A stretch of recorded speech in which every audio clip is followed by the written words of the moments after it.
শ্রী শ্রী রামকৃষ্ণ কথামৃত পাঠ। ঠাকুর শ্রী রামকৃষ্ণ বললেন, যদি কারো শুদ্ধ সত্যগুণ আসে, সে কেবল ঈশ্বর চিন্তা করে, তার আর কিছুই ভালো লাগে না। কেউ কেউ প্রারব্ধের গুণে জন্ম থেকে শুদ্ধ সত্যগুণ পায়। কামনা শূন্য হয়ে কর্ম করতে চেষ্টা করলে শেষে শুদ্ধ সত্য লাভ হয়।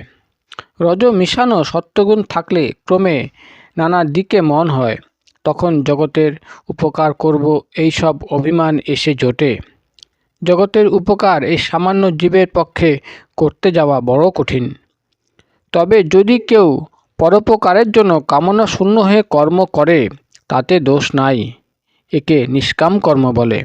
এরূপ কর্ম করতে চেষ্টা করা খুব ভালো, কিন্তু সকলে পারে না, বড় কঠিন। সকলেরই কর্ম করতে হবে। দুই একটি লোক কর্ম ত্যাগ করতে পারে, দুই একজন লোকের শুদ্ধ সত্য দেখতে পাওয়া যায়। এই নিষ্কাম কর্ম করতে করতে রজ মিশানো সত্যগুণ ক্রমে শুদ্ধ সত্য হয়ে দাঁড়ায়। শুদ্ধ সত্য হলেই ঈশ্বর লাভ তার কৃপায় হয়। সাধারণ লোকে এই শুদ্ধ সত্যের অবস্থা বুঝতে পারে না। হেম আমায় বলেছিল, কেমন ভট্টাচার্য মহাশয়, জগতে মান লাভ করা মানুষের জীবনের উদ্দেশ্য কেমন? ঠাকুর ডাক্তারকে সম্বোধন করিয়া বলিতেছেন, লজ্জা ত্যাগ করো, ঈশ্বরের নাম করবে। তাতে আবার লজ্জা কি? লজ্জা, ঘৃণা, ভয় তিন থাকতে নয়। আমি এত বড় লোক, আমি হরি হরি বলে নাচব? বড় বড় লোক কথা শুনলে আমায় কি বলবে? যদি বলে, ওহে ডাক্তারটা হরি হরি বলে নেচেছে, লজ্জার কথা, এ ভাব ত্যাগ করো।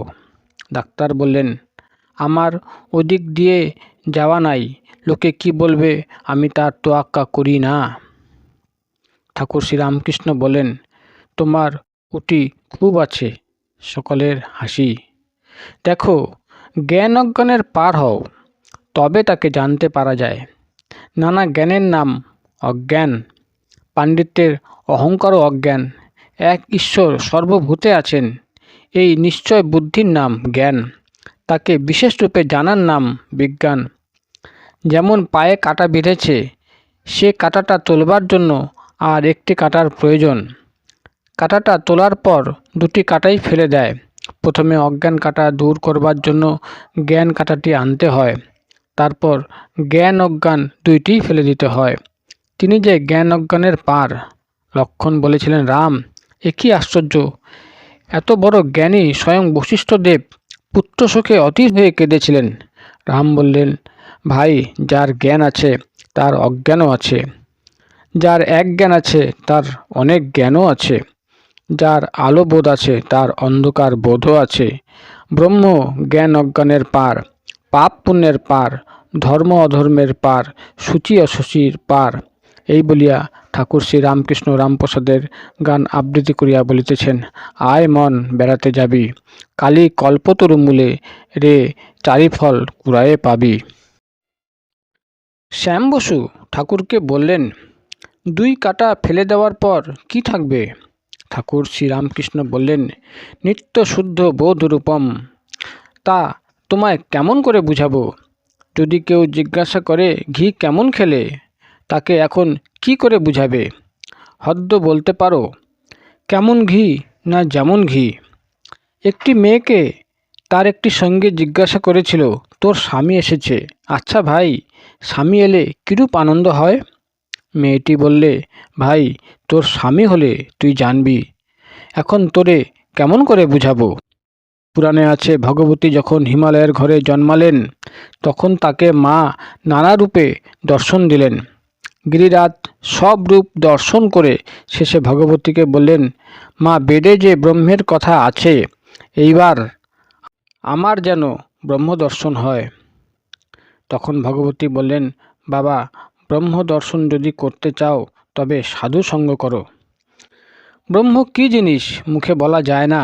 একজন বলেছিল, সব উচ্ছিষ্ট হয়েছে, কেবল ব্রহ্ম উচ্ছিষ্ট হন নাই। এর মানে এই যে বেদ, পুরাণ, তন্ত্র আর সব শাস্ত্র মুখে উচ্চারণ হওয়াতে উচ্ছিষ্ট হয়েছে বলা যেতে পারে, কিন্তু ব্রহ্ম কী বস্তু কেউ এ পর্যন্ত মুখে বলতে পারে নাই। তাই ব্রহ্ম এ পর্যন্ত উচ্ছিষ্ট হন নাই। আর সচ্চিদানন্দের সঙ্গে ক্রিয়া রমণ সে কি আনন্দের তা মুখে বলা যায় না। যার হয়েছে সেই জানে। পাণ্ডিত্যের অহংকার, পাপ ও পুণ্য। ঠাকুর শ্রী রামকৃষ্ণ আবার ডাক্তারকে সম্বোধন করিয়া বলিলেন, দেখো, অহংকার না গেলে জ্ঞান হয় না। মুক্ত হব কবে? আমি যাবে যবে। আমি ও আমার এই দুটি অজ্ঞান, তুমি ও তোমার এই দুটি জ্ঞান। যে ঠিক ভক্ত সে বলে, হে ঈশ্বর, তুমিই কর্তা, তুমিই সব করছো, আমি কেবল যন্ত্র, আমাকে যেমন করাও তেমনি করি। আর এসব তোমার ধন, তোমার ঐশ্বর্য, তোমার জগৎ, তোমারই গৃহ পরিজন, আমার কিছু নয়। আমি দাস, তোমার যেমন হুকুম সেরূপ সেবা করবার আমার অধিকার। যারা একটু বইটই পড়েছে অমনি তাদের অহংকার এসে জোটে। ঠাকুরের সঙ্গে ঈশ্বরীয় কথা হয়েছিল। সে বলে, ওসব আমি জানি। আমি বললুম, যে দিল্লি গিয়েছিল সে কি বলে বেড়ায় আমি দিল্লি গেছি আর জাগ করে? যে বাবু সে কি বলে আমি বাবু?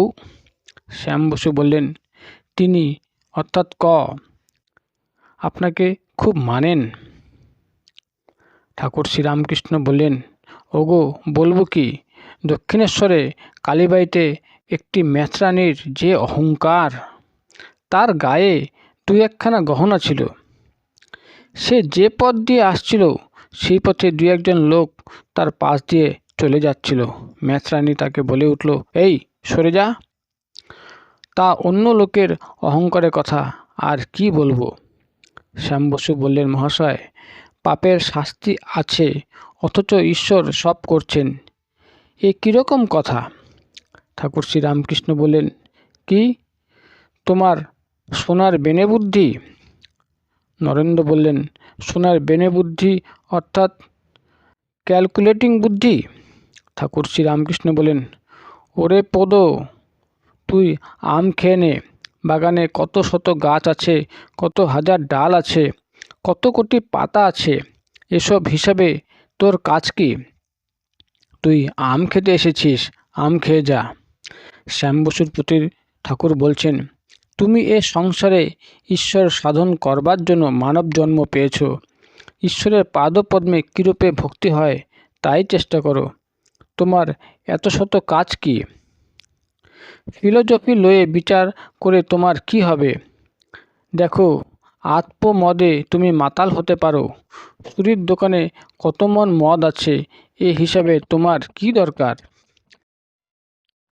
ডাক্তার বললেন, আর ঈশ্বরের মদ ইনফিনিট, সে মদের শেষ নাই।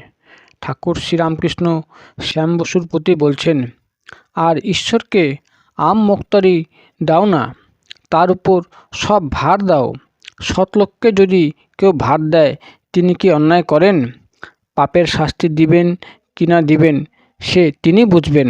ডাক্তার বলেন, তার মনে কি আছে তিনি জানেন, মানুষ হিসাবে কি করে বলবে? তিনি হিসাবের পার।